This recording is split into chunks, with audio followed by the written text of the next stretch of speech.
बहुत बहुत स्वागत है आप सभी लोगों का हमारे चैनल कॉमर्स जोन पर। चलिए आज हम डिस्कस करने जा रहे हैं क्लास 12th कॉमर्स के अकाउंट्स की आंसर की, जो कि बोर्ड एग्ज़ाम अभी आपका हुआ था 31 मार्च को 2023 में। तो देखिए इस आंसर की को हम डिस्कस करते हैं, एक एक क्वेश्चन को हम डिस्कस करेंगे कैसे उसका आंसर यहाँ पे आया। देखिए सबसे पहले क्वेश्चन नंबर 1 में देखिए क्या कह रहा है। क्वेश्चन नंबर 1 में कह रहा है कि Ram and Mohan were partner with fixed capital of ₹3 lakh. ठीक है, इनकी कैपिटल हमें दी हुई है 3 लाख रुपीज़।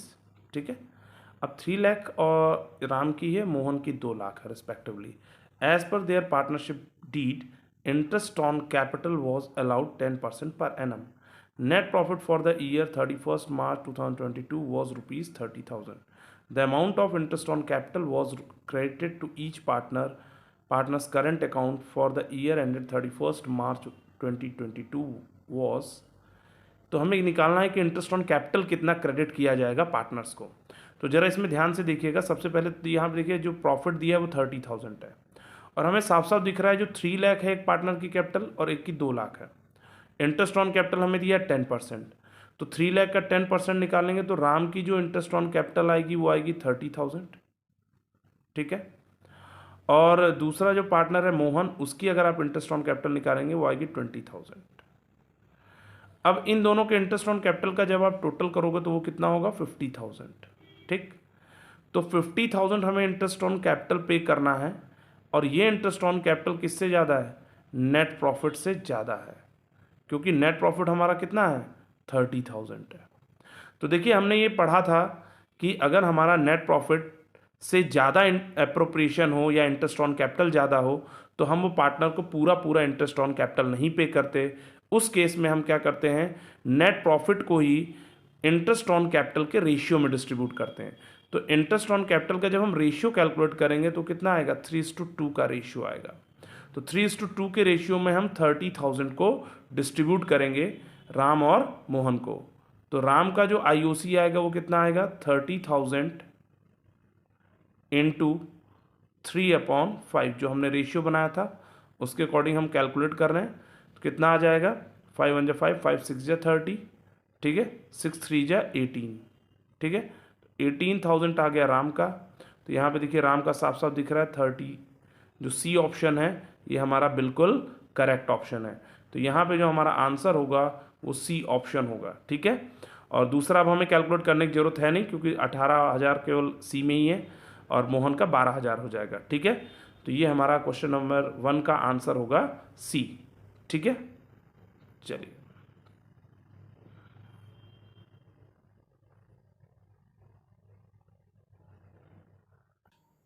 तो क्वेश्चन नंबर 1 आई थिंक आप सबको क्लियर हो गया होगा। अब आते हैं क्वेश्चन नंबर 2 पे। तो देखिए क्वेश्चन नंबर 1 में हमारे पास 2 ऑप्शन थे, एक ए था और बी, मतलब और में था क्वेश्चन। तो जरा और वाले को हम चेक करते हैं, और वाला क्या कह रहा है। क्वेश्चन नंबर 1 में और जो है उसमें क्या है, अनु, बिंदु and Siya were partners in a firm sharing profit in the ratio of profit and losses in the ratio of 2:2:1। उनका ओल्ड रेशियो दिया है 2:2:1। Siya was guaranteed that her share of profit will not be less than 50,000, यानी guarantee दी है। जो सिया है उसे 50,000 रुपये की गारंटी दी गई है कि उसे मिनिमम 50,000 का प्रॉफिट मिलना चाहिए। ठीक, फिर क्या कह रहे थे, firm profit the profit for the year ended 31 March 2022 was ₹2 lakh. Firm का प्रॉफिट 2 लाख रुपए। अब हमें फाइंड आउट करना है the amount of deficiency be borne by Anu was. ठीक है, अनु की जो डेफिशिएंसी होगी वो कितनी होगी, अनु कितनी डेफिशिएंसी बॉर्न करेगी, यानी सिया की जो डेफिशिएंसी है उसको अनु पे करेगी। ठीक है, तो यहाँ पे अनु उस डेफिशिएंसी को कितना पे करेगी। ठीक है, तो जैसे कि यहाँ पे हमसे क्या कहा है, amount of deficiency be borne by Anu. ठीक है, तो यहाँ पे जो भी डेफिशिएंसी होगी कौन बॉर्न करेगा, अनु। तो अनु का आपको कैलकुलेट करना है। तो कैसे कर लेंगे आप लोग, देखिए आपको दिया है 10,000 दिया है, सॉरी 50,000 आपका यहाँ पे क्या है गारंटीड प्रॉफिट है, और आपका जो कंपनी का नेट प्रॉफिट आया है वो 2 लाख है। तो 2 लाख को आप डिस्ट्रीब्यूट कर दीजिए, अनु का कितना आएगा, बिंदु का कितना आएगा और सिया का कितना आएगा। ठीक, हमने तीनों का कैलकुलेट कर लेंगे। तो अनु का जब आप कैलकुलेट करेंगे 2 लाख को आप डिस्ट्रीब्यूट कर देंगे, तो 2 लाख इंटू अनु का शेयर 2/5 हो जाएगा, तो अब 5 1 जा 5, 5 4 जा 20, 4 2 जा 8, तो ये 80,000 हो गया। ठीक, इसी तरह से बिंदु का हो जाएगा, वो भी 80,000 आएगा। ठीक है, और सिया का जो है शेयर है 1 है, इसलिए वहाँ पे 1 से मल्टीप्लाई करोगे तो सिया का कितना आएगा 40,000।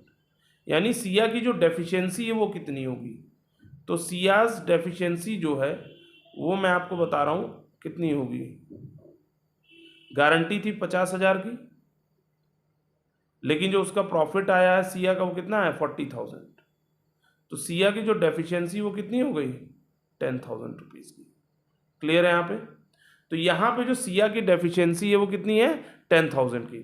और यहाँ पे क्वेश्चन में आपसे कह रहा था amount of deficiency be borne by Anu, यानी जो भी डेफिशिएंसी होगी वो कौन बॉर्न कर रहा है अनु, और उसको बताना है आपको कितना होगा। ठीक है, तो आपको ये फाइंड आउट करना है कि उसका डेफिशिएंसी कितना होगा। तो यहाँ पे हमें साफ साफ दिख रहा है कि जो 10,000 है, और बॉर्न कौन कर रहा है अनु बॉर्न कर रही है, तो पूरा पूरा अनु को ही बॉर्न करना है कितना 10,000। तो यहाँ पे भी आप ऑप्शन ए आपका आंसर होगा। क्लियर है यहाँ पे, कोई डाउट है? तो क्वेश्चन नंबर 1 के बी की अगर हम 2 पे, अब जरा क्वेश्चन नंबर 2 को आप ध्यान से देखिएगा। क्वेश्चन नंबर 2 में हमसे क्या कह रहा है, Rohit and Mohit were partner in a firm sharing and profit and losses in the ratio of 2:1, उनका रेशियो 2:1 दिया। Their capital account as on 31 March 2021 had a credit balance of ₹1,09,000 and ₹66,000 respectively. They admitted Sahil as a new partner on 1 अप्रैल 2021. तो उन्होंने एक नया partner add किया है 1 अप्रैल को, जिसकी शेयर कितना है 1/5 है। Sahil bought ₹25,000 as his share of goodwill premium. ठीक है, और वो अपना प्रीमियम का अमाउंट कितना लेके आ रहा है, उसका जो प्रीमियम है वो है 25,000 का। He agreed to contribute capital in new profit sharing ratio, वो नए प्रॉफिट शेयरिंग रेशियो के अकॉर्डिंग अपनी कैपिटल को कंट्रीब्यूट करना चाहता है। तो the amount of capital brought by Sahil was, Sahil कितनी कैपिटल लेके आएगा, तो इसको कैलकुलेट करना देखिए बहुत इजी है। सबसे पहले आप क्या करते हैं, कंबाइंड कैपिटल निकाल लेते हैं। ठीक है, तो जैसे कि आपको पता है कंबाइंड कैपिटल कैसे आएगा, कंबाइंड कैपिटल जो होती है वो सारी एडजस्टमेंट करने के बाद होती है। तो जैसे कि इन पार्टनर्स की जो हमारी कैपिटल थी वो क्या क्या थी, पहले की है 1,09,000 है। ठीक, दूसरे की हमें दिया है पहले 66,000, और यहाँ पे और तो कोई एडजस्टमेंट नहीं, केवल प्रीमियम लेके आया नया पार्टनर 25,000 का। तो ये हम दोनों पार्टनर को डिस्ट्रीब्यूट करेंगे, तो डिस्ट्रीब्यूट करने में टाइम वेस्ट मत करिए, अब सीधा डायरेक्टली 25,000 ऐड कर दीजिए, क्योंकि जब डिस्ट्रीब्यूट करके ऐड करोगे तो भी वही रिजल्ट आएगा। और अब आप जब इसे ऐड कर देंगे तो 1,09,000 प्लस 66,000 आपका हो जाएगा 1,75,000, और 25,000 और ऐड कर देंगे तो ये हो जाएगा आपका 2 लाख रुपीज़। तो 2 लाख रुपीज़ आपका क्या हो गया, आपकी कंबाइंड कैपिटल हो गई। अब हमें क्या चाहिए, नए पार्टनर की कैपिटल। नया पार्टनर कौन है, साहिल। ठीक है, तो यहाँ पे हमें साहिल की कैपिटल चाहिए, तो साहिल्स कैपिटल इक्वल्स टू कैसे आएगा, कंबाइंड कैपिटल है आपकी 2 lakh into combined ratio, combined ratio का रेसिप्रोकल। तो कंबाइंड रेशियो हमें पता है कैसे आता है, combined ratio equals to 1 minus new partner share. नए पार्टनर शेयर कितना है 1/5, अब आप इसको माइनस कर दोगे तो 4/5 आएगा। ठीक, अब ये जो 4/5 आया इसका आप रेसिप्रोकल कर दो, 5/4 हो जाएगा। ठीक है, इनटू इसमें हम क्या कर देंगे, इसमें जो नए पार्टनर का शेयर है वो क्या है 1/5 है, तो 5 से 5 कैंसिल हो गया, 4 बचा, 4 1 जा 4, 4 5 जा 20, तो आपका आंसर क्या हो गया 50,000। इट मीन्स कि जो हमारा आंसर है क्वेश्चन नंबर 2 का वो क्या होगा 50,000 होगा। क्लियर है यहाँ पे?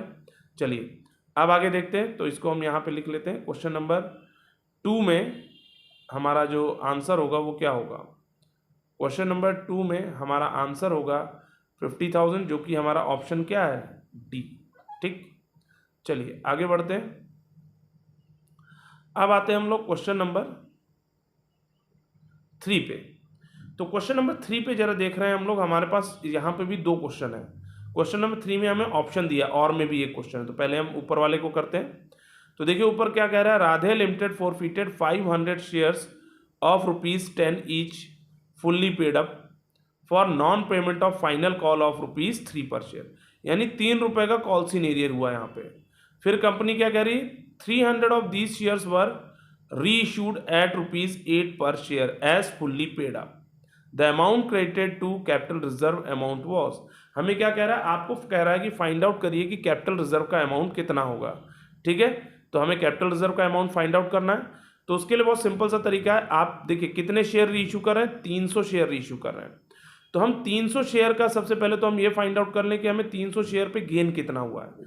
देखिए टोटल हमारा कॉल्ड अप ₹10 था, जिसमें से ₹3 नहीं मिला, यानी हमारा जो कॉल्ड अप यानी पेड अप अमाउंट है जो कंपनी को रिसीव हुआ है वो कितना रिसीव हुआ है, ₹7 रिसीव हुआ है। और ₹7 रिसीव हुआ है और री इशू हम कितने कर रहे हैं, 300 शेयर। तो 300 इंटू 7 कर दोगे कितना आ जाएगा, 2100 आएगा। तो ये 2100 क्या हो गया, गेन हो गया हमारा। ठीक है, फॉर फ्यूचर के टाइम पे। अब हमें री इशू किया है, हमने इसी शेयर को री इशू किया है ₹8 पे, फुल्ली पेड अप का है, ₹8 पे री इशू किया और फेस वैल्यू ₹10 थी, यानी यहाँ पे हमें ₹2 का लॉस हुआ है। तो लॉस कितना हुआ, उसी शेयर को री इशू करने पे 300 को ₹2 का, तो इंटू 2 इंटू 300 कर दो, कितना आ गया 600। अब ये 600 आप इसमें से माइनस कर दीजिए। ठीक, तो भाई जो गेन होता है उसमें से लॉस माइनस कर देते हैं, लॉस माइनस किया कितना बचा 1500। तो आपका रिजल्ट क्या हो गया, आपका आंसर हो गया 1500। क्लियर है यहाँ पे, तो होप सो आपको ये क्लियर हो गया होगा। अब आते हैं क्वेश्चन नंबर 3 के बी पार्ट पे, जो और वाला ऑप्शन है। ठीक, और वाले में देखिए हमारा हम इस क्वेश्चन को देखेंगे। A company forfeited 1000 shares of ₹10 each, ₹7 called up है, non payment of first call of ₹2 per share, जिसमें से ₹2 का नॉन पेमेंट है यानी कॉल सीनेरियर है। ऑल दीज शेयर वर री इशूड एट ₹5 पर शेयर, और ये सारे के सारे शेयर ₹5 पे री इशू भी हुए हैं, जो कि ₹7 पेड अप है। भाई पेड अप ₹7 है और ₹5 पे री इशू हो रहा है, इसका मतलब ₹2 का लॉस हुआ है हमें यहाँ पे री इशू के टाइम। और जब हमने फोरफीट किया तो ₹7 कॉल्ड अप था और ₹2 कॉल सीनेरियर था, यानी 7 में से ₹2 कॉल सीनियर माइनस कर दो, क्या बचा हमारा ₹5। तो ₹5 हमारा क्या हो गया, गेन। तो कहने का मतलब है यहाँ पे इस क्वेश्चन में हमारे पास जो गेन हो रहा है वो गेन कितना हो रहा है, इस क्वेश्चन में हमारा जो गेन हो रहा है वो हो रहा है कितने रुपए का, ₹5 का। तो यहाँ पे हम ₹5 इंटू पूरे 1000 शेयर ही हम री इशू भी कर रहे हैं, 1000 फोरफीट किए थे और 1000 को हम री इशू भी कर रहे हैं, तो इंटू 1000 कर दोगे। ठीक, कितना आ गया 5000। अब हमें क्या हुआ कि लॉस कितना हुआ है हमें ये पता करना है, जो शेयर री इशू हुए उन पर लॉस कितना हुआ है। 1000 शेयर को हमने ₹7 पेड अप था यानी कॉल्ड अप था, और उसको हमने री इशू ₹5 पे किया, यानी ₹2 का लॉस हुआ है।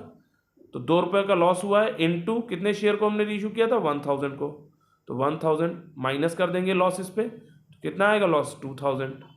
अब ये 5000 में ₹2000 का आप लॉस माइनस कर देंगे, कितना बचा ₹3000। तो ₹3000 हमारा क्या हो गया, इसका आंसर हो गया। ठीक है, तो ₹3000 हमारा कैपिटल रिजर्व हो जाएगा। ठीक है, तो हमारे क्वेश्चन नंबर 3 के ए का होगा ए और बी का होगा बी। बहुत बढ़िया, क्या लाजवाब इन्होंने कोइंसिडेंस बनाया है ना। क्वेश्चन नंबर 3 का जो पहला वाला पार्ट है उसका ए है और जो और वाला पार्ट है उसका आंसर बी है। ठीक है, चलिए आगे बढ़ते हैं। इसके बाद तो हमारे क्वेश्चन नंबर 3 भी डिस्कस कर लिया हम लोगों ने। अब आइए हम लोग डिस्कस करते हैं क्वेश्चन नंबर 4 को। क्वेश्चन नंबर 4 में देखिए क्या कह रहा है, Suchi and Ruchi were partners in a firm sharing profits and losses equally. ठीक है, यानी उनका जो प्रॉफिट शेयरिंग रेशियो वो इक्वल है। Throughout the year Ruchi withdraw 12,000 in the middle of every month, each month, हर महीने के मिड में उसने ड्राइंग की है, और interest on drawing charge at the rate 6% per annum, 6% per annum से इंटरेस्ट चार्ज हो रहा है। पार्टनरशिप एग्रीमेंट में कहा गया ये बात। The average period for the calculation of interest on drawing will be, आपसे पूछ रहा है एवरेज पीरियड क्या होगा। तो ये तो जैसे कि आपने फॉर्मूला पढ़ा था कि time left after first drawing plus time left after last drawing upon 2, ये फॉर्मूला है। ठीक है, लेकिन अब यहाँ पे आपसे क्या कह रहा है, मिडल ऑफ एवरी मंथ है, तो एवरेज पीरियड आपको निकालना है। मैं आपको निकाल के बता रहा हूँ, वैसे कई लोग बच्चे याद कर लेते हैं कि इसका एवरेज पीरियड क्या आएगा मिड ऑफ का, है ना। तो जैसे आपने मिड ऑफ एवरी मंथ की है तो पहली ड्राइंग आपने कब की होगी, 15 अप्रैल को, 15 अप्रैल के बाद आपके पास कितने महीने बचते हैं? 11.5 महीने, ठीक। और आखिरी ड्राइंग आप कब करोगे? 15 मार्च को, क्योंकि साल का आखिरी महीना मार्च है। और 15 मार्च को करोगे तो उसके बाद कितना टाइम बच रहा है? 0.5, यानी 15 ही दिन बच रहे हैं, तो हमको 0.5 लिख सकते हैं। अपॉन 2 ये फॉर्मूला है हमारा। तो 12/2 करोगे तो आपका रिजल्ट क्या आएगा? 6। तो मिड ऑफ एवरी मंथ अगर कोई ड्राइंग करता है तो उसका एवरेज पीरियड क्या आता है? 6 मंथ आएगा, ठीक है। तो होप सो आपको ये क्वेश्चन समझ में आ गया होगा। आगे बढ़ते हैं। ये हमारा क्वेश्चन नंबर 4 का आंसर हो गया बी, ठीक। चलिए आगे बढ़ते हैं हम लोग। अब आते हैं हम लोग क्वेश्चन नंबर 5 में। On the reconstitution of a firm the value of furniture, क्या कह रहा है? मतलब जब फर्म को रिकॉन्स्टिट्यूट किया गया, ठीक है, उसमें चेंज किया गया, तो value of furniture increased from 7 lakh to 8 lakh, यानी फर्नीचर की वैल्यू 1 लाख रुपए से बढ़ रही है।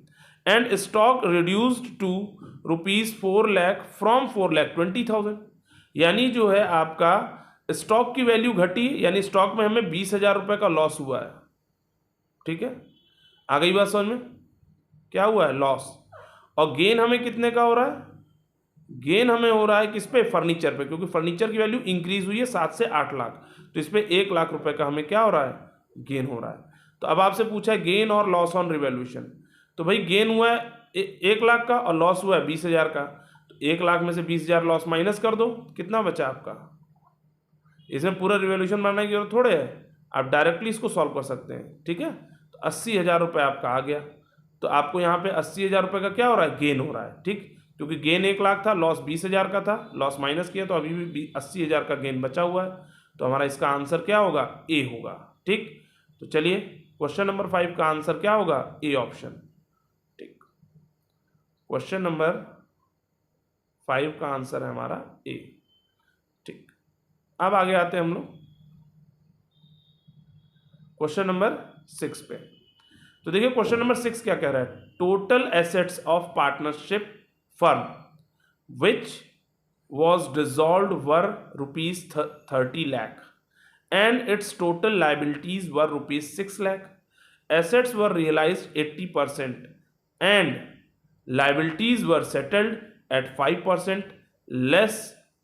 If dissolution expenses were ₹30,000, the profit or loss on dissolution was.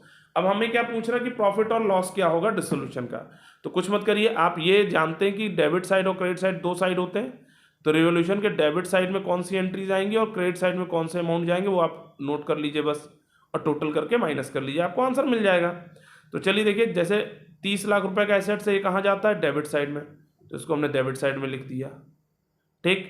फिर आपका जो है लाइबिलिटी कहाँ जाता है? क्रेडिट साइड में, इसको क्रेडिट साइड में लिख दिया 6 लाख रुपए, ठीक है। फिर उसके बाद क्या है आपका? एसेट्स 80,000 रियलाइज हुआ है। जब एसेट्स बिकता है तो हमारे पास पैसा आता है तो क्रेडिट साइड में जाता है। तो 30 लाख का, अच्छा यहाँ हमने थोड़ा सा डिजिट शायद गलत लिख दी है ना, इसमें और जीरो होने चाहिए थे, कोई बात नहीं, 30,000 लिख दिया है, होना क्या चाहिए था? 30 लाख, ठीक है। तो 30 लाख हो गया। अब इसमें हम क्या प्लस करेंगे?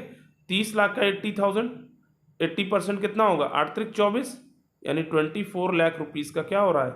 हमारा एसेट्स रियलाइज हो रहा है, तो ऐड हो गया, ठीक। इसको हमने गलत जगह ऐड कर दिया है, इसको सही कर दें। तो लिखना मुझे था नीचे, मैंने लिख दिया ऊपर, क्योंकि देखो जब एसेट्स रियलाइज होता है तो कहाँ जाता है आपका? क्रेडिट साइड में, ठीक है। तो क्रेडिट साइड में जाएगा तो उसको हम क्रेडिट साइड में लिखेंगे, तो हमने क्रेडिट साइड में लिख देते हैं।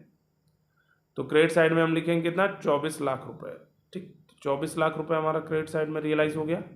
अब देखिए इसमें क्या कह रहा है कि 5% less, liability were settled at 5% less. Liability को हम 5% कम पे रियलाइज कर रहे हैं, मतलब पे कर रहे हैं। तो 6 लाख की लाइबिलिटी थी आपकी, 6 लाख का 5% कितना होगा आपका? 30,000 रुपये। तो 6 लाख में 30,000 माइनस कर दो, कितना बचा? 5,70,000, ठीक है। तो 5,70,000 ये हो गया। ये आपका कहाँ जाएगा? Debit side. कोई भी लाइबिलिटी आप पेमेंट करते हैं तो डेबिट साइड जाता है, और कोई भी पैसा आप रिसीव करते हैं तो क्रेडिट साइड। फिर उसके बाद आपका एक्सपेंस है 30,000 रुपये का, तो ये भी हम पेमेंट कर रहे हैं तो एक्सपेंस भी कहाँ जाएगा? डेबिट साइड में जाएगा, ठीक। अब हम टोटल कर लीजिए, इसको जब आप टोटल करेंगे तो 36 लाख आएगा आपका, ठीक। और इसको जब आप टोटल करेंगे तो इसका आपका रिजल्ट आएगा 30 लाख आएगा। अब दोनों को माइनस कर दिए। अब आप क्या कह दें कि क्रेडिट का बैलेंस कम है, यानी डिफरेंस किधर आ रहा है, क्रेडिट साइड आ रहा है। अगर क्रेडिट का बैलेंस कम है इट मीन्स कि हमें क्या हुआ है, गेन हुआ है। क्रेडिट साइड जब सॉरी लॉस हुआ है, नॉट अ गेन। अगर डेबिट साइड डिफरेंस आता है तो वो क्या होता है, गेन। लेकिन यहाँ पे हमें क्या होगा, लॉस होगा। तो हमारा जो आंसर होगा वो डी ऑप्शन होगा। क्या होगा, डी ऑप्शन, ठीक है। तो यहाँ तक आई थिंक आपको क्लियर हो गया। तो हमारा क्वेश्चन नंबर 6 का जो आंसर है वो डी ऑप्शन है। तो क्वेश्चन नंबर 6 का जो आंसर है वो हमारा डी ऑप्शन है, ठीक। आ गई बात समझ में। अब आते हैं इसके बाद हम लोग, क्वेश्चन नंबर 6 हो गया। इसके बाद हम आते हैं क्वेश्चन नंबर 7 पे। देखिए क्वेश्चन नंबर 7 क्या कह रहा है, ऑफर ऑफ सिक्योरिटीज और invitation to subscribe securities to select a group of persons by a company other than by way of public offer is known as. भाई कंपनी अगर किसी ग्रुप ऑफ कंपनी को या ग्रुप ऑफ पर्सन को company select करके अगर अपने शेयर्स दे रही है तो उसे हम क्या कहते हैं, प्राइवेट प्लेसमेंट कहते हैं। ये आपका मेथड्स वो आपने पढ़ा होगा, फ्लोटेशन मेथड। तो फ्लोटेशन मेथड आपने बिजनेस स्टडीज़ में भी पढ़ा था, फाइनेंशियल मार्केट में, और अकाउंट्स में भी आपने पढ़ा था इश्यू ऑफ शेयर चैप्टर में, ठीक है। तो वहाँ से ये क्वेश्चन आपसे पुटअप किया गया है कि कौन सा फ्लोटेशन मेथड यहाँ पे यूज़ किया गया है। तो यहाँ पे यूज़ किया गया है प्राइवेट प्लेसमेंट को, ठीक है। स्वेट इक्विटी तो खुद ही एक शेयर होता है, इनकॉर्पोरेशन एक एक्सपेंस है, एम्प्लॉय स्टॉक ऑप्शन एक प्लान। तो ये तीनों ही कोई भी एम्प्लॉय स्टॉक ऑप्शन नहीं है, इसलिए आपका आंसर क्या हो गया, प्राइवेट प्लेसमेंट हो गया। चलिए आगे बढ़ते हैं। तो क्वेश्चन नंबर 7 का ऑप्शन हो गया ए, ठीक। तो क्वेश्चन नंबर 7 का हमारा जो आंसर है वो क्या है, ए, ठीक है। यहां तक किसी कोई प्रॉब्लम। चलिए आगे बढ़ते हैं। अब हम आते हैं क्वेश्चन नंबर 8 पे। क्वेश्चन नंबर 8 भी बहुत इजी क्वेश्चन था। A partnership firm has 4 partners, मतलब पार्टनरशिप फर्म के पास पहले से 4 पार्टनर हैं, पहले से हमारे पास 4 पार्टनर हैं। अब क्या करें, how many additional partners can be admitted in the business as per partnership act 2013। Partnership act 2013 के अकॉर्डिंग अब हम पार्टनरशिप बिजनेस में और कितने पार्टनर ऐड कर सकते हैं। तो हमें पता है कि कंपनी के पार्टनरशिप बिजनेस में टोटल जो पार्टनर होते हैं वो 50 होते हैं। तो अब इस 4 में हम कितने और ऐड कर देंगे, 50,000, 46 ऐड कर देंगे तो 50 हो जाएगा कि नहीं। यानी हमारा जो आंसर होगा वो 46 होगा, ठीक है, क्लियर। तो 46 इज आंसर, क्योंकि पहले से 4 पार्टनर थे, हमें उसको पूरे करने थे। तो हम कितने पार्टनर उसमें और ऐड कर सकते हैं, तो मैक्सिमम हम 46 पार्टनर और ऐड कर सकते थे, ठीक है। तो क्वेश्चन नंबर 8 का हमारा आंसर हो गया बी, ठीक है। तो क्वेश्चन नंबर 8 का आंसर है हमारा बी। चलिए आगे बढ़ते हैं। अब हम आते हैं 8 के बाद 9 पे, सॉरी 8 में ही अच्छा हमारे पास और में भी दिया है, गुड। 8th क्वेश्चन में हमारे पास और ऑप्शन भी है। तो और में क्या दिया है आपको, और में भी बहुत इजी क्वेश्चन है। क्या कह रहा है, Amit and Sumit were partners in a firm with fixed capital of ₹6 lakh and 4 lakh. अच्छा, फिक्स्ड कैपिटल वाले क्वेश्चन आ गए, ठीक। Kavi was admitted as a new partner for 1/5 share in profit of the firm. Kavi bought ₹40,000 as his share of goodwill premium and ₹3 lakh as his capital. भाई वो अपनी goodwill के लिए 40,000 लेके आ रहा है और अपनी कैपिटल के लिए 3 लाख ला रहा है। आपसे पूछा क्या है, the amount of goodwill premium credited to Sumit will be. Sumit को कितना जाएगा। देखिए इस क्वेश्चन में हमें ओल्ड रेशियो नहीं दिया है। जब ओल्ड रेशियो दिया नहीं है तो ओल्ड रेशियो क्या होगा, हमें पता है 1:1 होता है, ठीक। अब अगर ओल्ड रेशियो नहीं दिया था तो 1:1 है, और हमारा जो नया पार्टनर 40,000 रुपये गुडविल लेके आ रहा है, और हमें पता है इसमें केवल नए पार्टनर का शेयर दिया है 1/5, ठीक है। जो नया पार्टनर है उसका क्या दिया है, शेयर दिया है, यानी कवि का केवल शेयर दिया है 1/5। कोई भी यहाँ एक्वायर्ड नहीं है, सरेंडर नहीं है, कोई ऐसी कंडीशन तो है नहीं। तो इस केस में जो आपका ओल्ड रेशियो होता है वही, जब केवल ये 2 चीज़ गिवन हो तो वहाँ पे ओल्ड रेशियो ही आपका क्या होता है, सेक्रीफाइसिंग रेशियो होता है, यानी सेक्रीफाइसिंग रेशियो यहाँ क्या होगा 1:1। और प्रीमियम को हम सेक्रीफाइसिंग रेशियो में बांटते हैं, तो दोनों को जब इक्वली बांटेंगे तो 20-20 हज़ार आएगा, यानी जो सुमित का गुडविल होगा या जो प्रीमियम शेयर होगा वो कितना होगा 20,000 रुपये। क्लियर। तो यानी क्वेश्चन नंबर 8 के ऑप्शन वाले क्वेश्चन का आंसर जो है वो क्या होगा ए। आ गई बात समझ में, तो ये ए है। चलिए आगे बढ़ते हैं। इसके बाद क्वेश्चन 8 के बाद हम आते हैं क्वेश्चन नंबर 9 पे। 9 देखिए क्या कह रहा है हमारा। Gopal Krishna and Govind were partners sharing profits and losses in the ratio of 5:4:3। Krishna retired on 1st April 2022. Gopal and Govind purchased his share of profit by giving him 1,20,000। भाई गोपाल और गोविंद ने जो है, जो कृष्णा रिटायर हो रहा है उसको 1,20,000 पेमेंट करके उसके शेयर को परचेज कर लिया, यानी, और जिसमें से गोपाल ने 80,000 रुपये दिए और गोविंद ने 40,000 रुपये दिए। भाई ये इतना अमाउंट उसको दे रहे हैं, इट मीन्स कि इसी प्रपोर्शन में गेन कर रहे हैं, तभी तो इतना पे कर रहे हैं। तो आपसे पूछा क्या है, गेनिंग रेशियो पूछा है, तो कुछ नहीं करना आपको, 80,000 और 40,000 का आप रेशियो कैलकुलेट कर दीजिए। क्या हो जाएगा, 4 1 जा 4, 4 2 जा 8, तो 2:1 बनेगा। ठीक है, क्योंकि गोपाल पहले है और गोविंद बाद में, तो आपका रेशियो क्या बनेगा 2:1 हमारा गेनिंग रेशियो होगा। ठीक है, तो 80 और 40,000 का 80,000 एंड 40,000 का हमें शेयर रेशियो निकालना था। दोनों को जब आप कट करोगे तो क्या बनेगा 2:1 बनेगा। तो हमारा आंसर क्या होगा 2:1 होगा। ठीक, तो चलिए क्वेश्चन नंबर 9 का हमारा आंसर हो गया 2:1। अब आगे आते हैं हम लोग। क्वेश्चन नंबर 9 का आंसर हो गया, सॉरी इसमें ऑप्शन क्या था हमारा, डी था शायद, हाँ डी था। तो क्वेश्चन नंबर 9 में हमारा ऑप्शन है डी। ठीक, तो डी ऑप्शन है हमारा। अब आगे बढ़ते हैं हम लोग क्वेश्चन नंबर 10 की तरफ।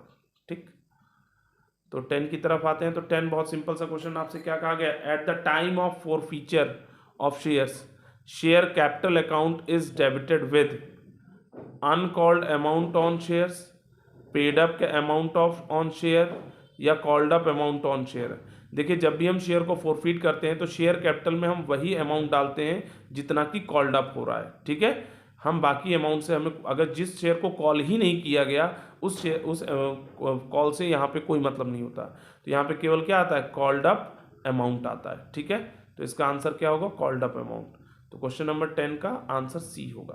तो देखिए पहला क्वेश्चन है जिसका आंसर सी आया है, बाकी सब ए और बी के बीच ही चल रहा है ना। तो क्वेश्चन नंबर 10 का आंसर हो गया सी। अब आते हैं क्वेश्चन नंबर 11 पे। तो देखिए 11 पे क्या कह रहा है हमसे, 11 में कह रहा है कि हमारे पास जो है Elite limited issued 20,000 9% debenture of ₹100 each at a discount of 10% redeemable at a premium पे रिडीम हो रहा है। ठीक है, और इशूड एट अ डिस्काउंट भी है, issued at a discount of, discount कहाँ गायब हो गया, डिस्काउंट ऑफ 10%। ठीक है, रिडीमेबल एट अ प्रीमियम, इसमें डिस्काउंट का वैल्यू दिखने लगे, मिस हो गया क्या, on the issue of this debenture loss on issue of debenture account was debited with ₹4 lakh. अच्छा, इसमें ऑलरेडी हमें गिवन है 4 लाख आपका loss on issue of debenture है। The premium on redemption of debenture आपसे कहा है फाइंड आउट, हमें ये फाइंड आउट करने को है कि प्रीमियम ऑन रिडम्पशन कितना होगा। तो premium on redemption find out करने के लिए आपको क्या करना है भाई, loss on issue of debenture दे रखा है 4 लाख। ठीक, और डिस्काउंट है आपका 10%, तो 100 रुपये का 10% कितना होता है 10 रुपये। तो 20,000 इंटू 10 कितना होगा, 20,000 इंटू 10 आप कर दोगे 10 रुपये डिस्काउंट के, तो आपका 2 लाख रुपये आएगा। 2 लाख रुपये आपका क्या हो गया, डिस्काउंट हो गया। ठीक है, तो डिस्काउंट आपको पता है, और premium on redemption plus discount ही तो आपका total loss on issue of debenture होता है, और 4 लाख रुपये आपको दिया है पहले से, तो इस 4 लाख में से आप ये 2 लाख माइनस कर दीजिए, तो जो 2 लाख बच रहा है आपका, ये 2 लाख क्या हो जाएगा आपका, प्रीमियम हो जाएगा। आ गई बात समझ में। तो यहाँ पे हमारा प्रीमियम ऑन रिडम्पशन कितना होगा 2 लाख होगा। तो यहाँ पे हमारा प्रीमियम ऑन रिडम्पशन कितना हो जाएगा 2 लाख रुपीज़, क्योंकि हमें already loss on issue of debenture दे रखा है 4 लाख और जिसमें से डिस्काउंट है 2 लाख। तो भाई टोटल लॉस 4 लाख है, जिसमें से डिस्काउंट भी एक हमारा लॉस है, वो माइनस कर दो तो बचा क्या 2 लाख, ये भी लॉस है और ये लॉस क्या हो जाएगा प्रीमियम ऑन रिडम्पशन हो जाएगा।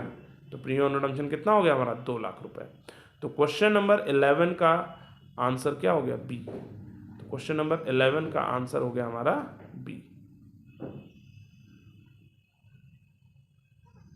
ठीक है, तो क्वेश्चन नंबर 11 का आंसर बी हो गया। अब आते हैं हम लोग इसके बाद क्वेश्चन नंबर 12 पे। देखिए क्वेश्चन नंबर 12 क्या कहता है, बहुत इजी क्वेश्चन है हमारा, इसमें भी 2 है क्वेश्चन। पहला net assets minus capital reserve. ठीक है, नेट एसेट्स में हम कैपिटल रिजर्व को अगर माइनस करेंगे तो क्या आएगा परचेज कंसिडरेशन आता है। ठीक है, अगर हमें नेट एसेट्स दिया हो और परचेज कंसिडरेशन दिया हो, ठीक है, और परचेज कंसिडरेशन कम होगा और तो नेट एसेट्स में से जब परचेज कंसिडरेशन माइनस करते हैं तो क्या बचता है आपका कैपिटल रिजर्व बचता है। अगर परचेज कंसिडरेशन ज़्यादा रहता है तो जो डिफरेंस आता है वो गुडविल होती है, लेकिन यहाँ परचेज कंसिडरेशन कम होता है तो कैपिटल रिजर्व होता है। तो नेट एसेट्स में जब आप कैपिटल रिजर्व माइनस करोगे तो आपका क्या आएगा परचेज कंसिडरेशन आएगा।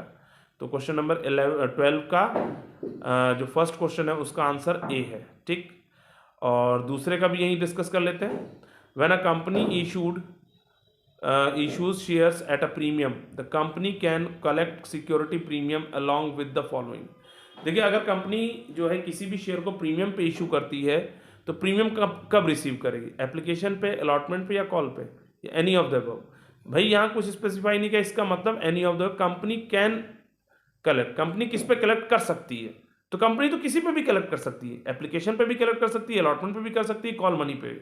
इसलिए इसका आंसर क्या होगा एनी ऑफ द अबव, किसी पे भी कर सकती है। ठीक है, तो कहने का मतलब है पहले का ए है और उसका जो दूसरा और वाला है उसका डी है।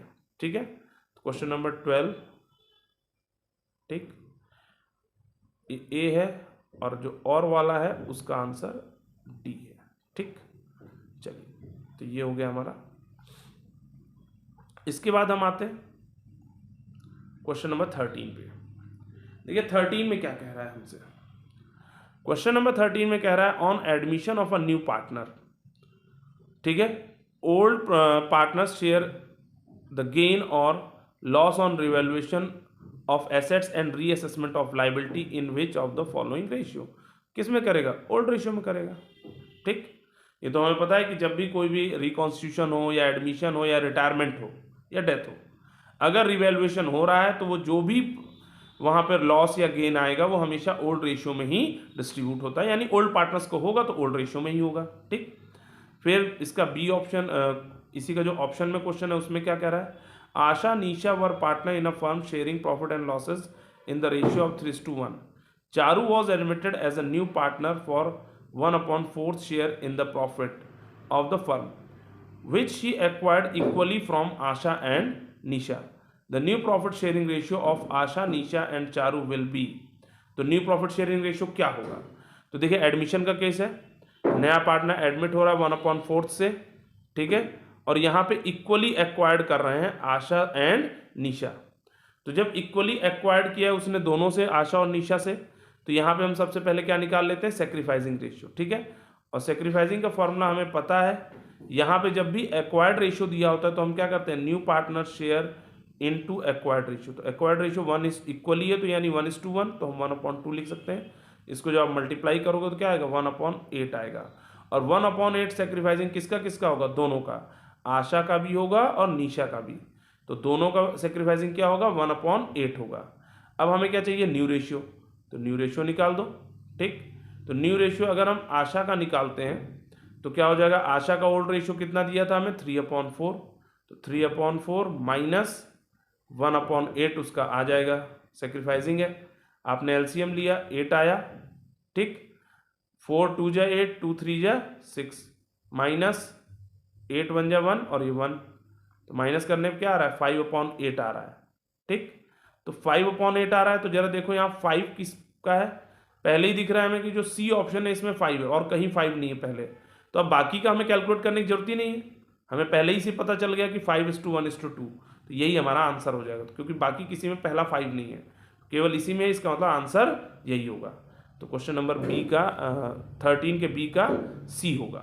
ठीक, तो हमारे पास क्या है, 13 का ए का एक है बी और एक है सी। 13 क्वेश्चन नंबर 13 में एक बी है और जो और वाला है उसका सी है। ठीक, चलिए आगे बढ़ते हैं। 13 के बाद अब हमारा जो आता है क्वेश्चन नंबर बेसिकली 14 15 जो है एक पैराग्राफ दिया गया है आपको, तो आप इस पैराग्राफ को ध्यान से देखिए। इस पैराग्राफ के बेस पे ये दोनों क्वेश्चन सॉल्व होंगे। तो पूरा पैराग्राफ पहले पढ़ने की जरूरत है, पहले आप क्वेश्चन को पढ़िए देन पैराग्राफ पे जाइए। अगर आप पहले पैराग्राफ पढ़ेंगे तो आप टाइम वेस्टेज करेंगे। So firstly read the question. तो आपने क्वेश्चन रीड किया, how much amount of net profit will be transfer to profit and loss appropriation account. कितना अमाउंट हम नेट प्रॉफिट का P&L एप्रोप्रिएशन अकाउंट में शो करेंगे। तो जरा क्वेश्चन में सबसे पहले देखिए नेट प्रॉफिट कहाँ दिया, लास्ट में दिया होता है profit for the of the firm for the year ended 31 March 2022 before allowing interest on Shiva's loan was ₹7,06,750। यानी हमें नेट प्रॉफिट इसमें ऑलरेडी दे रखा है 7,06,750। तो ये हमें नेट प्रॉफिट दिया हुआ है, बट इसमें से अभी इंटरेस्ट ऑन लोन माइनस नहीं हुआ है। तो देखिए जब P&L एप्रोप्रिएशन हम वो डालते हैं नेट प्रॉफिट, तो उसमें से हम तीन चीज़ माइनस करते हैं। एक तो इंटरेस्ट ऑन पार्टनर्स लोन, एक मैनेजर्स कमीशन और एक पार्टनर्स रेंट। तो जरा क्वेश्चन में चेक किया जाए कहीं पार्टनर्स रेंट या इंटरेस्ट ऑन लोन या मैनेजर कमीशन तो नहीं है। तो हमने ऊपर से जरा यहाँ से देखते हुए आ रहे हैं, तो यहाँ तो ऐसा हमें कहीं दिख नहीं रहा। हाँ, ये दिख रहा है हमें कि यहाँ पे क्या है, लोन है। ठीक है, तो लोन तो हमें दिख रहा है यहाँ पे कि जो पार्टनर है उसका लोन दिया है 75,000। तो यहाँ पे हम देख पा रहे हैं कि Shiv had give a loan of ₹75,000। तो ये हमें लोन तो दिख रहा है। बाकी यहाँ पे किसी को मैनेजर्स कमीशन दिख रहा है या रेंट, ऐसी और कोई भी ट्रांजेक्शन यहाँ पे नहीं दिख रही है। तो हमें क्या करना है, 75,000 पे इंटरेस्ट ऑन लोन कैलकुलेट करेंगे। तो जब आप 75,000 पे इंटरेस्ट ऑन लोन कैलकुलेट करोगे तो 75,000 इंटू आपको रेट ऑफ इंटरेस्ट कितना दिया है लोन का, इंटरेस्ट ऑन पार्टनर्स लोन 9% दे रखा है। कितना दे रखा है, मैं आपको यहाँ पे दिखा देता हूँ। इंटरेस्ट ऑन पार्टनर्स लोन हमें दे रखा है यहाँ पे interest on Shiva's loan at the rate 9% per annum. तो 9% दिया हुआ है, तो आप निकाल लीजिए 75,000 इंटू 9/100 इंटू यहाँ पे मंथ तो हमें दिख नहीं रहे, कहीं भी कोई डेट तो दी नहीं है, तो यहाँ पे हमें मंथ लेने की ज़रूरत है ही नहीं। तो डायरेक्टली हम कैलकुलेट करें, 0 से 0 कैंसिल हो गया, 900 95 जा 45, ठीक है, 97 जा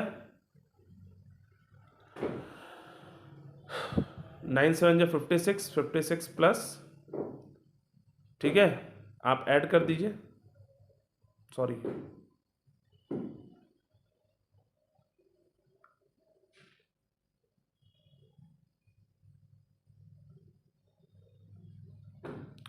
इसको जब आप कैलकुलेट कर ले रहे हैं तो इसका जो आपका आंसर आ रहा है, ये मैंने गड़बड़ कर दी, यहाँ पे 0 आ गया, 95 जो 45 5 लिखा आपने, 4 कैरी हो गया आपका, ठीक है, और 97 जैसे आपका हो गया 63 प्लस 7 67।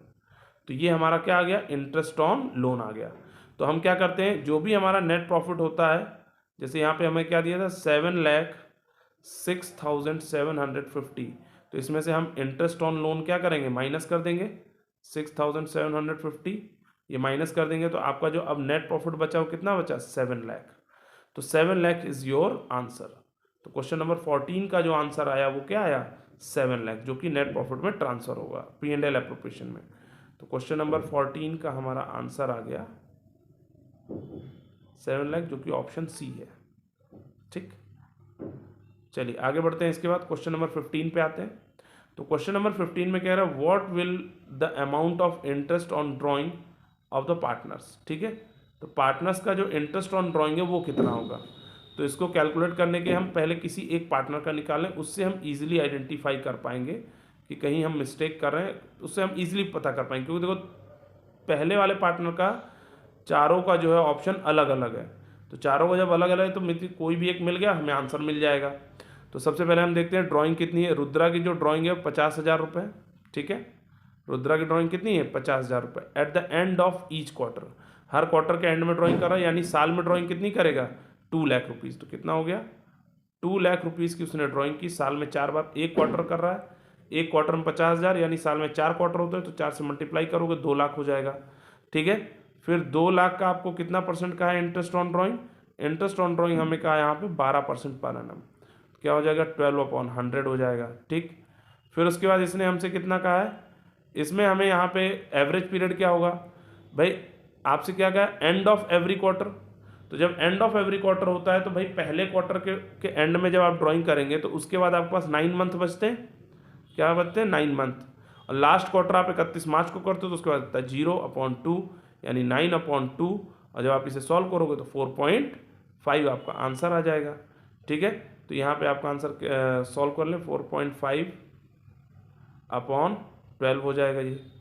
ठीक, ये फॉर्मूला लग गया, 12 से 12 कैंसिल हो गया, 0 से 0 कैंसिल हो गए, 2 × 4.5 करोगे तो 9,000 आपका यहाँ पे आ जाएगा।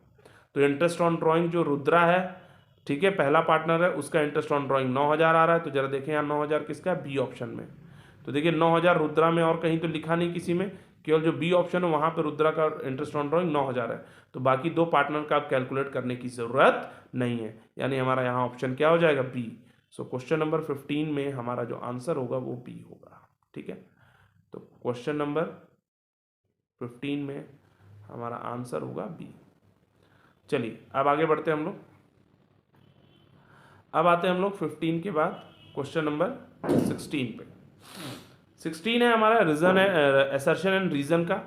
तो इसको जरा ध्यान से समझिएगा क्या कह रहा है, under the fluctuating capital method the balance in the capital account fluctuates from time to time. बिल्कुल सही बात है भाई, फ्लक्चुएटिंग कैपिटल मेथड में पार्टनर्स की कैपिटल क्या होती है, फ्लक्चुएट होती है, चेंज होती रहती है। ठीक है, under the fluctuating capital method all the adjustments such as share of profit, loss, interest on capital, drawing, interest on drawing are record. बिल्कुल सही है, ये सब डायरेक्टली रिकॉर्ड किया जाता है जो कि कैपिटल को अफेक्ट करता है।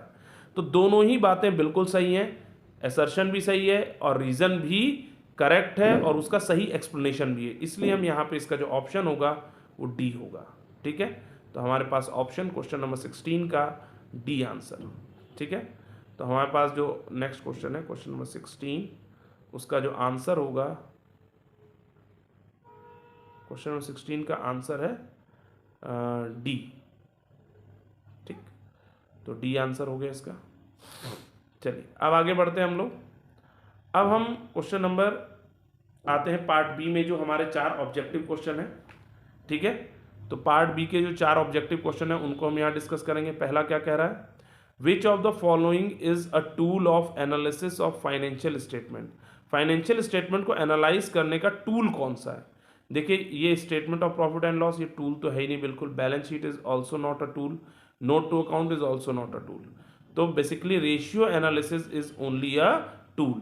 तो क्वेश्चन नंबर 27 में आपको 2 पार्ट दिए हैं, पहले पार्ट का आंसर बी हो गया, दूसरे पार्ट में क्या, dash ratio are calculated to determine the liability of the business to service its डेब्ट in the long run.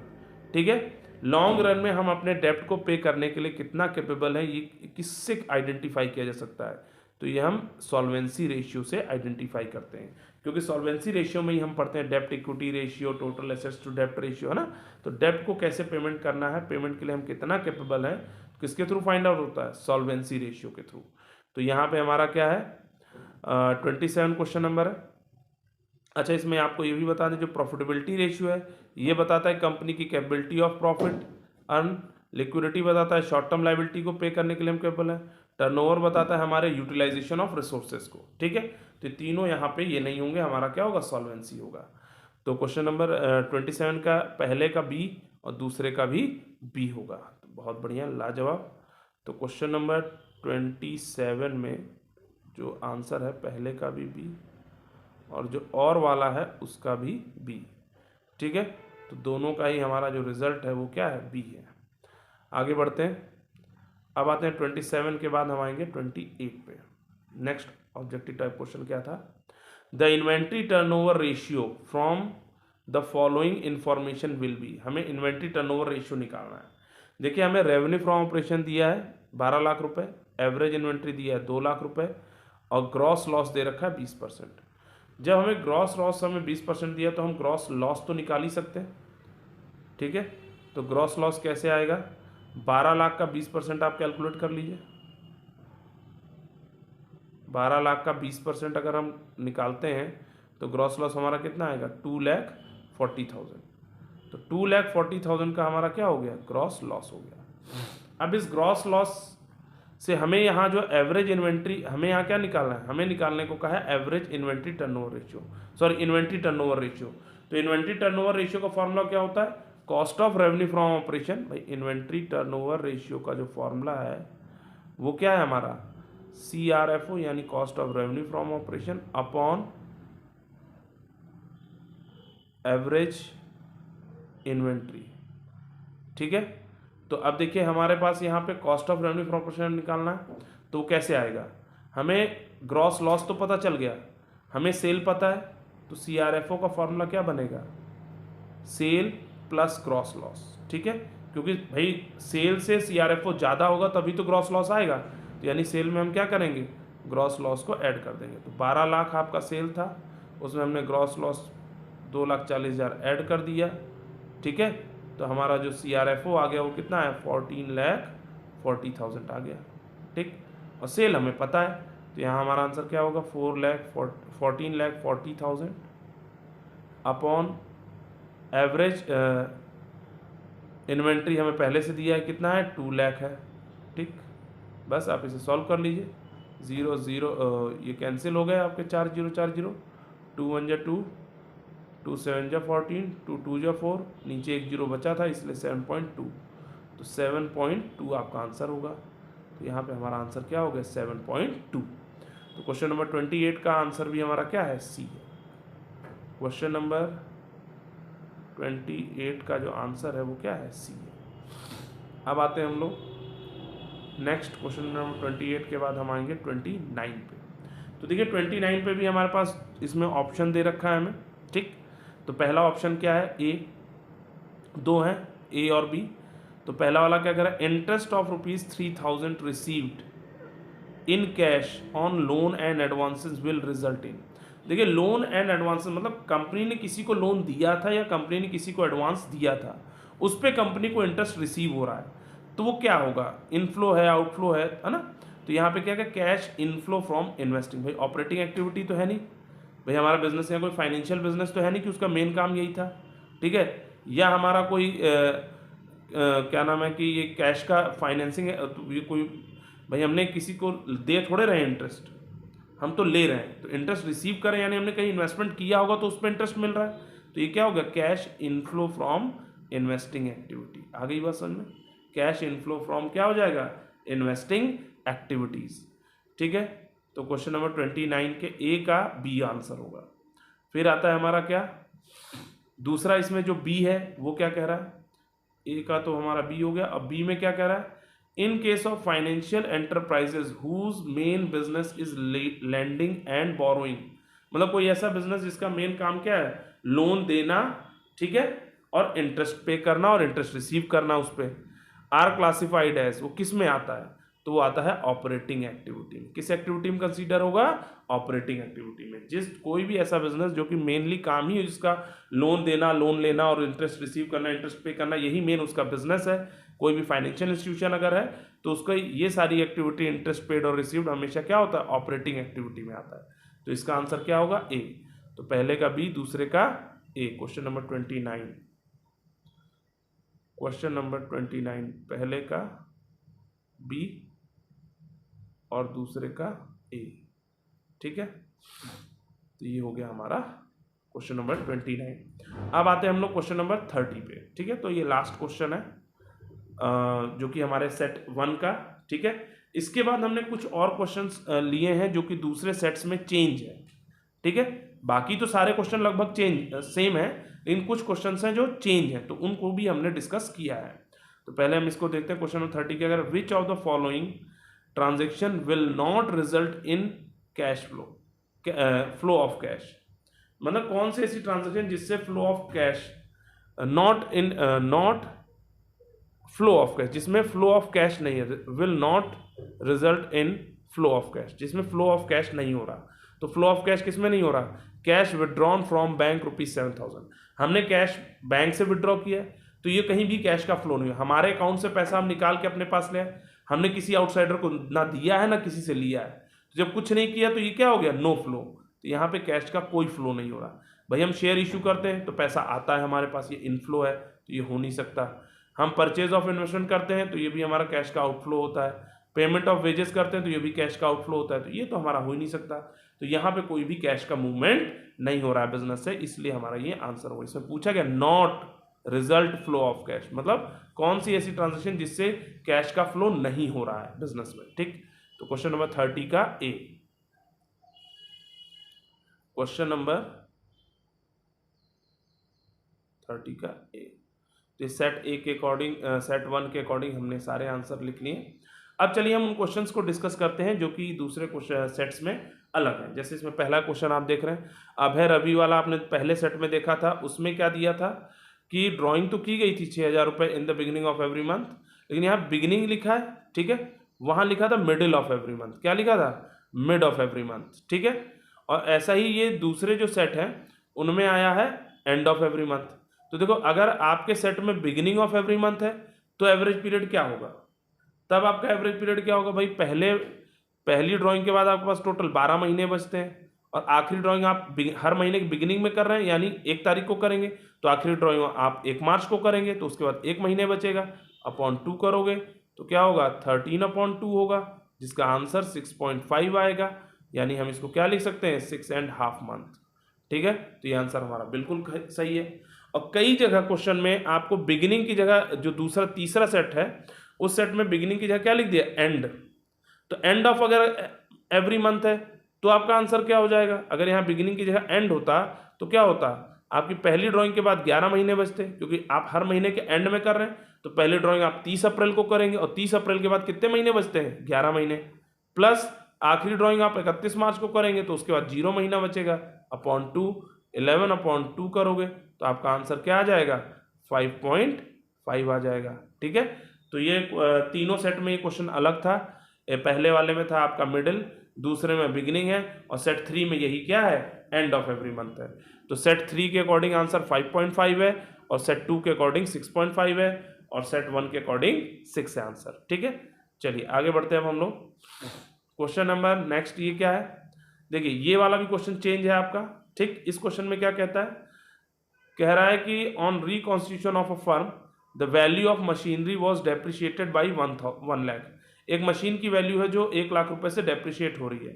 And investment 70,000 from 20,000, यानी एक इन्वेस्टमेंट है जो 20,000 से 70,000 हो गया। पहले 20,000 था, अब 70,000 हो गया, यानी बढ़ गया 50,000 से। तो क्या पूछ रहा है? गेन और लॉस ऑन रिवैल्यूएशन। रिवैल्यूएशन में हमें गेन होगा या लॉस? तो देखिए, जो डेप्रिसिएशन है ये हमारा रिवैल्यूएशन में कहाँ जाता है? Debit side. ठीक है, कितना है? 1 लाख। तो डेबिट साइड का मतलब क्या होता है? लॉस। यानी एक तरह से डेप्रिसिएशन हमारे लिए लॉस है, और गेन हमारे पास क्या है वो देख लेते हैं। गेन कहाँ जाता है? क्रेडिट साइड जाता है। तो गेन यहाँ पे हमारा कितने का? 50,000 रुपये का। तो 50,000 रुपये का हमारा गेन है। अब जरा आप इसका डिफरेंस निकालिए। जब डिफरेंस निकालेंगे तो आपका लॉस अभी भी 50,000 रुपये से ज़्यादा है। ठीक, तो अभी भी हम क्या है? 50,000 के लॉस में है। ठीक है, तो लॉस इसका आंसर होगा, वो भी 50,000। ठीक, तो ये एक से आपका सेट 2 के अकॉर्डिंग इसका ये है सॉल्यूशन। ठीक है, चलिए इसके बाद आते हैं क्वेश्चन नंबर 5 के बाद आते हैं हम लोग पार्ट बी में। पार्ट बी में देखिए, ये जो क्वेश्चन चेंज था ये भी हमारा चेंज है। क्वेश्चन, दोनों क्वेश्चन चेंज है। ठीक है, इसमें क्या कह रहा है हमारा? Which of the following statement is और आर ट्रू। इनमें से कौन से स्टेटमेंट है जो सही है? देखिए, पहला क्या है? Quick ratio is consider better than the current ratio as measures of liquidity position of business. Current ratio से जो क्विक रेशियो बेटर लिक्विडिटी को बताता है। हाँ, ये बात सही है, क्योंकि उसमें आपका इक्वल रेशियो होता है, जितना लाइबिलिटी उतना ही आपके पास करंट लिक्विड एसेट्स है, उतना ही आपकी करंट लाइबिलिटी, इसलिए बेटर बताता है। तो पहली चीज तो ये स्टेटमेंट हमारा, इसमें पूछा गया कि करेक्ट कौन सा है, तो हाँ, पहला स्टेटमेंट हमारा बिल्कुल करेक्ट है। ठीक, दूसरा डेब्ट equity ratio measures short term solvency of business, तो ये बिल्कुल करेक्ट है, रॉन्ग है। अब देखिए, हर जगह जितने भी हमारे ऑप्शन है सब में दूसरा ऑप्शन तो बिल्कुल रॉन्ग है, यानी दूसरा कहीं नहीं होगा, पहला सही है। तो तीसरा अब आप नहीं भी पढ़ो तो आपको इसमें जो ऑप्शन है कहीं भी ऐसा लिखा नहीं कि ओनली 1 ओनली 3, साफ साफ 1 के साथ 3 दिया है, 1 के साथ 2 दिया है, ये तो हो ही नहीं सकता। तो 1 के साथ 3 वाला ही आपका ऑप्शन बिल्कुल करेक्ट होगा, अब आप इसको पढ़ने की जरूरत ही नहीं है। ठीक, आगे क्या कह रहा है नेक्स्ट, बी पार्ट में क्या कह रहा है, dash ratio are calculated for measuring the efficiency of operations of business based on effective utilization of resources. तो यूटिलाइजेशन ऑफ रिसोर्सेज को हम किसके थ्रू मेजर करते हैं, किस रेशियो एनालिसिस के थ्रू, टर्नओवर रेशियो, जिसे हम एक्टिविटी रेशियो भी कहते हैं। ठीक है, किसके थ्रू, ठीक है, तो टर्नओवर रेशियो के थ्रू मेजर करते हैं, जिसे हम एक्टिविटी रेशियो भी कहते हैं। ठीक है, तो ये था हमारा क्वेश्चन नंबर, इस क्वेश्चन में जो चेंजेस थे वो हमने डिस्कस कर लिए।